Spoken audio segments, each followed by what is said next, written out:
पप्पू ने इतनी मेहनत करी, पप्पू ने साल भर बेचारा ने इतनी मेहनत करी, न दिन देखा न रात, न खाया न सोया, न टीवी न पिक्चर, न घूमा न फिरा, उसके बावजूद भी पप्पू का एक भी नंबर कम हो जाएगा तो सुमा जिनवानी के दिल को बहुत जोर का झटका लगेगा, बहुत जोर का झटका लगेगा। कई सारी बार जब मैं पेरेंटिंग क्लासेस जब मैं लेता हूँ, मैं कई सारी बार जब माँ बाप से मुखातिब जब होता हूँ, मैं कई बार जब स्कूलों के अंदर जब मुझे बोलने का मौका मुझे मिलता है तब मैं बोलता हूँ।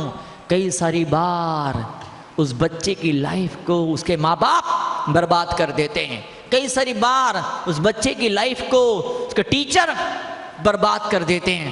कैसे बर्बाद करते हैं? सुनो कैसे बर्बाद करते हैं। अरे खेल रहा है, चल एग्जाम आने वाला, चल हे क्या, चल शांति से बैठ, एग्जाम पढ़ाई कर स्कूल के अंदर, हे एग्जाम आने वाला है क्या, चल चुप हो जा, किताब खोल। एग्जाम के दिन में साइकिल ना खड़ी कर, रिपोर्ट कार्ड है तेरा, क्या रिपोर्ट कार्ड का है, एडमिशन कार्ड का है, बता। मतलब एग्जाम एग्जाम, परीक्षा परीक्षा परीक्षा, उसके दिमाग के अंदर ऐसा भूत भर देते हैं कि परीक्षा के नाम से पीछे डरने घबराने लगता है। परीक्षा के समय पर अगर बच्चे को उल्टी होती है, दस्त होते हैं, पेट में दर्द होता है, बुखार आता है, इसकी वजह एग्जाम नहीं है, इसकी वजह है माँ बाप और टीचर ने जो डर भर दिया है एग्जाम के लिए, उस डर की वजह के साथ में ऐसा हो जाता है। अरे एग्जाम तो ऐसे होना चाहिए, एग्जाम के दिन बच्चे स्कूल में जाओ, खूब जी भर के डांस करो, जी भर के खोलो, जी भर के कूदो, क्या जी भर के कूदो, फर्स्ट क्लास शानदार भोजन करो, और फिर बाद में धीमे से पेपर पेन पकड़ा दो कि ले बेटा खोल पेन और ये लिख दे, जितना आता होता लिख दे। क्या तो अगर फेल भी हो जाएगा ना तो कोई बड़े पहाड़ नहीं टूट पड़ेगा, क्या कोई लुटिया नहीं डूब जाएगी, जिंदगी बर्बाद नहीं हो जाएगी। किसी एक एग्जाम में फेल हो जाने से जीवन बर्बाद नहीं हो जाता है, और किसी एक नियम के टूट जाने से, किसी एक नियम के टूट जाने से जिंदगी सत्यानाश और खत्म नहीं हो जाया करती है। लोग इस डर से त्याग नहीं कर पाते हैं। मैंने त्याग किया और त्याग नहीं निभ पाया तो ये तो खा जाता है। ये लड़के से मैंने पूछा क्या चक्कर है, तो जवान सुंदर अच्छा पैसा कमा रहा है और फिर भी शादी नहीं कर रहा है, मना कर देता है। लड़की इतनी सुंदर सुंदर लड़कियां आती हैं, इतनी तेरी मम्मी बोल रही थी इतनी सुंदर सुंदर रिश्ते आते, तू मना कर देता है, ऐसा क्यों? लड़का बोलता है मुझे डर लगता है, मुझे डर लगता है। काय का डर? बोले मैंने शादी करी और तलाक हो गया तो बताओ आप। ऐसे आप लोग बोलते हैं मैंने त्याग करने का नियम लिया और त्याग टूट गया तो। अरे प्रायश्चित की व्यवस्था है, प्रतिक्रमण की व्यवस्था है। ईसाइयों के अंदर वो होता है ना, क्या बोलते, कन्फेशन है ना। ऐसे इजराइल के अंदर भी होता है, जो लोग ईसाई नहीं उनमें भी ऐसा होता है, ऐसा मुस्लिमों के अंदर भी होता है, ऐसा हिंदुओं के अंदर भी होता है। जब भगवत पुराण का जब स्वाध्याय वाचन जब होता है, बड़ी बड़ी कथाएं जब होती हैं, तो पुराण शुरू करने से पहले कुछ यज्ञों की आहुति, कुछ मंत्रों की आहुति होती है। उन मंत्रों के अंदर यही बात कही जाती है, हमसे जो कुछ अपराध हुआ, जो कुछ पाप हुआ, वो सब क्षमा हो हमारा। है व्यवस्था इस तरह की। तो आज हम यहाँ पर आए हैं, यहाँ पर हम बैठे हुए हैं, क्या हम ऐसे शब्द बोलें कि किसी के मन के अंदर, हम ऐसे शब्द बोलें किसी के मन के अंदर त्याग के लिए, गौरव की, बहुमान की भावना पैदा हो। कहीं हमारे अल्फाज सल्फास न बन जाएं, हमारे अल्फाज सल्फास न बन जाएं, उसके त्याग का, तप का, जप का कचूमर न निकाल दें। आज त्याग का दिन भी है और आज दान का दिन भी है। और दान को अंग्रेजी में क्या बोलते हैं? क्या बोलते हैं दान को अंग्रेजी में? क्या बोलते हैं? क्या बोलते हैं? हाँ, डोनेशन। डोनेशन को अगर शब्दों को हम तोड़ें क्या होता है? डोने में डू, डीओ डू नेशन, कुछ करो देश के लिए। क्या डू नेशन, देश के लिए कुछ करिए। और जब आपके दिल के अंदर, मन के अंदर ऐसी कंट्रीब्यूशन फीलिंग पैदा होती है, आप जीवन का उद्देश्य बना लेते हैं, अब मुझे लुटाना है, अब मुझे बांटना है। अब तक जो जिंदगी जी अपने परिवार के लिए, अब तो जिंदगी जी अपने खुद के लिए, अब मुझे कुछ करना है देश के लिए, समाज के लिए। उसका नाम होता है डोनेशन। क्या नाम होता है? डोनेशन। हिंदी में क्या बोलते हैं? दान। एक शब्द होता उर्दू के अंदर, वो कौन सा शब्द है? नादान। क्या शब्द है? नादान। नादान मतलब क्या? जो दान नहीं देता वो कौन होता है? नादान। दान दान नहीं है, दान दान नहीं, दान क्या है? पायदान। ये पायदान है, पायदान। कौन सा पायदान? कौन? खुशियों की उस मंजिल तक पहुंचने के लिए ये पायदान है, सीढ़ियां हैं, स्टेप्स है। You will enter the next orbit, you will enter the next, क्या बोलते हैं? Horizon, new horizon. You will enter in next level, और नेक्स्ट लेवल तक पहुंचना है, नई कक्षाओं में प्रवेश करना है, नई जिंदगी जीनी है, नई बाहर पैदा करनी है। तो सिर्फ एक चीज, वो चीज क्या? हम अपने आप को जोड़ना सीखें। और जुड़ता कैसा है? इंसान दान के माध्यम से जुड़ जाता है। आज इन क्षणों में यहाँ पर आए हैं। अभी चुनाव हुआ था कुछ दिनों पहले, है ना? वो कौन सा? वो खूब चुनाव हुए थे ना? हाँ हाँ, वो पंचायतों के चुनाव हुए थे, है ना? हाँ, पंचायतों के चुनाव, खूब सारे चुनाव हुए थे। तो उस मौके पर सज्जन ने मुझसे पूछा, बोले महाराज जी, ये जो मुनि महाराज का जब नगर प्रवेश होता, जब शहर में प्रवेश होता, तो क्या जरूर ढोल बाजा बजाने की?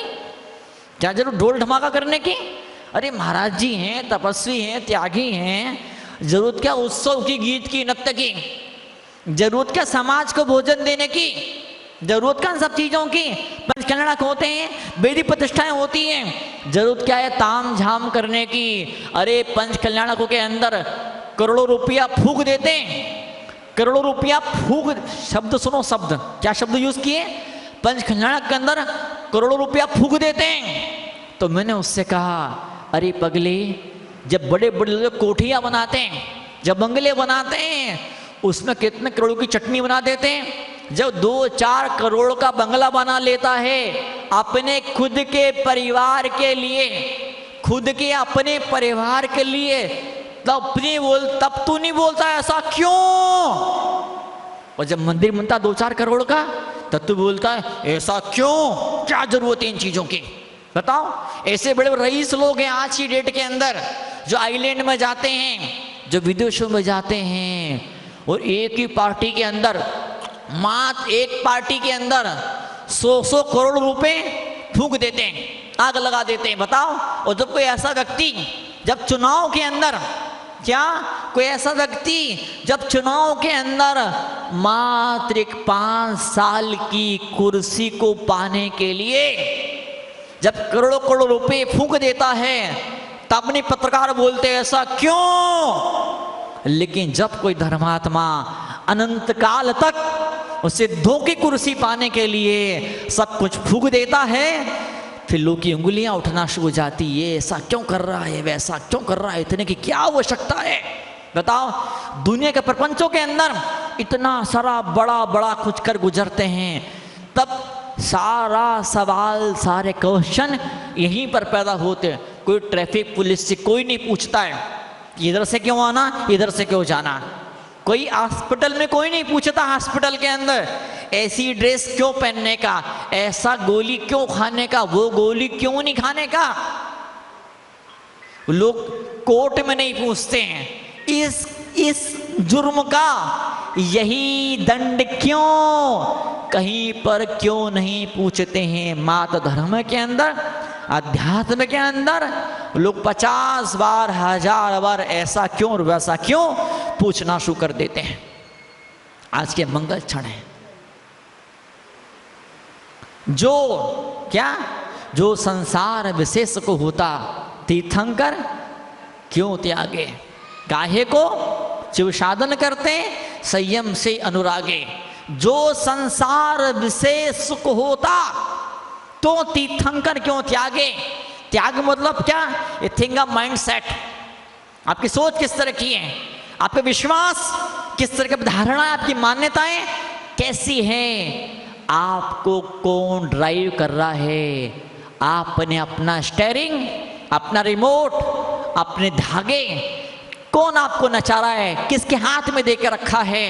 जब ऐसा माइंड सेट हो जाता, जब ऐसी फीलिंग पैदा हो जाती, क्या जो संसार विशेष सुख होता, संसार को जो सुख मानने वाले हैं, भोगों के अंदर, वासनाओं के अंदर जो खत्म होने वाला है, जो नष्ट होने वाला है, जो हमेशा रहने वाला नहीं है, उसको हमेशा हमेशा के लिए अपना बनाने की कोशिश, इसी का नाम होता है परिग्रह, इसी का नाम होता है भोग, इसी का नाम होता है वासना। और जब छूटना शुरू होता है, जो हाथ से छूटे, जो हाथ से छूटे उसका नाम होता है दान, और जो दिल से छूटे उसका नाम होता है त्याग।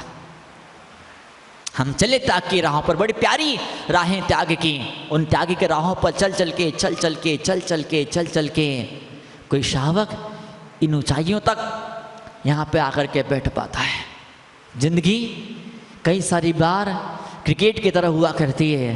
अमुक हम जब छोटे थे तो का सुनील गावस्कर उस जमाने में हुआ करता था, फिर कपिल देव आया, और अब कौन चल रहा है? विराट कोहली अब चल रहा है। इस जीवन के सफर के अंदर, जीवन क्रिकेट के अंदर कई सारी बार ऐसा भी हुआ, कुछ लोगों ने स्टंप को, विकेट को गिरा देना चाहे, क्लीन बोल्ड हो जाए, ये आउट हो जाए, क्या एक इसको ये नॉट आउट, ये आउट हो जाए, एक भी रन नहीं बना पाए। पर आचार्य भगवान साथ में थे, तीन लोग के नाथ काशीबा साथ में था। क्लीन बोल्ड की बात तो छोड़ो, स्टंप उड़ाने की बात तो छोड़ो, इनके आशीर्वाद से आज तक हर बाल पर छक्का ही छक्का लगा है। आज क्षण हमको यहाँ पर मिले हैं, शरीर साथ छोड़ देगा, पैसा साथ छोड़ देगा, दुनिया साथ छोड़ देगी, लेकिन अगर ये साथ में है ना, अगर इनकी दुआएं साथ में हैं, इन गुरुओं का, इन तीर्थंकर भगवंतों का आशीर्वाद साथ में, दुनिया साथ छोड़ देगी, ये दुआएं ऐसा साथ देगी, ऐसा साथ चलेगी, ये जीव का उद्धार कर देगी। ताज उद्धार करने के क्षण है हम लोग के बीच में। आज यहाँ पर हम आए हैं अपना उद्धार करने के लिए। चील कितनी दूर आकाश में, चील कितनी दूर, चील कितनी ऊंचाइयों तक पहुंच जाए आकाश में, लेकिन नज़र कहाँ पर होती है? नज़र उसकी होती है धरती पर मरे हुए चूहे के ऊपर।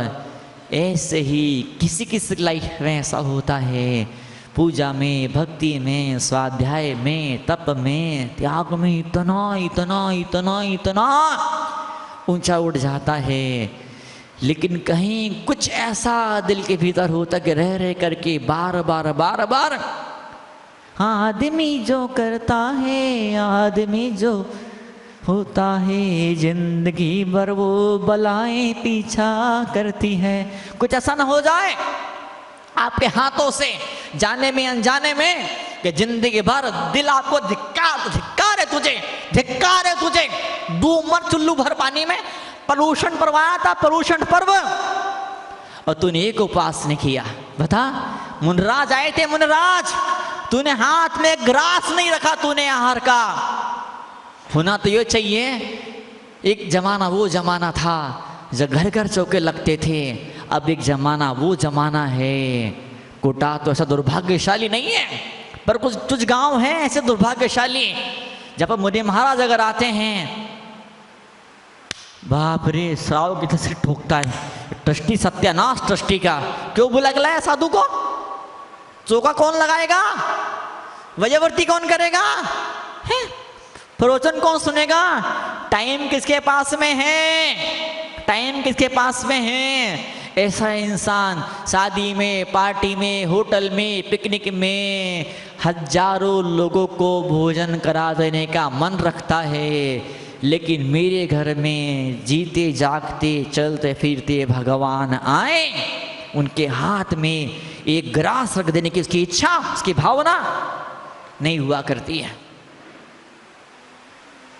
प्रार्थना करना परमात्मा से, परमात्मा कुछ पुण्य किया हो, कुछ धर्म किया हो, ऐसी पत्नी मिले, ऐसा पति मिले, ऐसी औलादें मिले मुझे ऐसा परिवार मिले कि जब कोई त्यागी तपस्वी आए, कि मुनराज आए, मैं उनके हाथ में 2 ग्रास रख पाऊं। ऐसा सौभाग्य मुझे अपने जीवन के अंदर प्राप्त हो। बस ऐसी फीलिंग, ऐसी भावना मन के अंदर होनी चाहिए। ऐसी भावना नहीं हुई तो क्या कहेंगे? पप्पू फेल हो गया। बताओ, पप्पू इतना डर जाता है। क्या एग्जाम पढ़ाई कब करी, याद कब किया? जब पप्पू ने याद किया तो बड़ा खुश होकर याद किया। जब एग्जाम आया तो बेचारा वो मासूम डर गया, घबरा गया। तो जो याद होता है स्टेट ऑफ माइंड, क्या जीवन पर भक्ति करी, साधना करी, समाधि के समय आया तो क्या हुआ? सारी भक्ति, सारा भजन, सब कुछ भूल गए। क्यों भूल गए? डर, आतंक, घबराहट। बाप रे, अब क्या होगा, अब क्या होगा, अब क्या होगा? मौत मतलब क्या? मौत मतलब सब कुछ छूट जाएगा। तो इससे पहले मौत छुड़ा ले, इससे पहले कि मौत का आंधी आया, मौत का झोंका आए, मौत का तूफान आए, मौत मुझसे छीन ले, इससे पहले मैं खुद ही त्याग कर रहा हूँ। ये मेरा नहीं है, ये मेरा नहीं है, ये शरीर ये तक मेरा नहीं है, ये मेरे मन के विचार, ये मेरी भावनाएं, मेरे अनुभव, ये अनुभव भी मेरे नहीं है। वक्त की थपेड़े लगते हैं, समय की चोट लगती है, इमोशनल वंड्स, दिल पर घाव लगते हैं, और धारणाएं, विश्वास, मान्यताएं बदल जाया करती है। तो आज क्षण मिले हैं, हम एक चीज मन के अंदर इम्प्लांट करें, एक विचार का बीज इस मन की धरती पर बोएं। और कौन सा बीज, कौन सा विचार? जो संसार विषय सुख होता, तीर्थंकर क्यों त्यागे।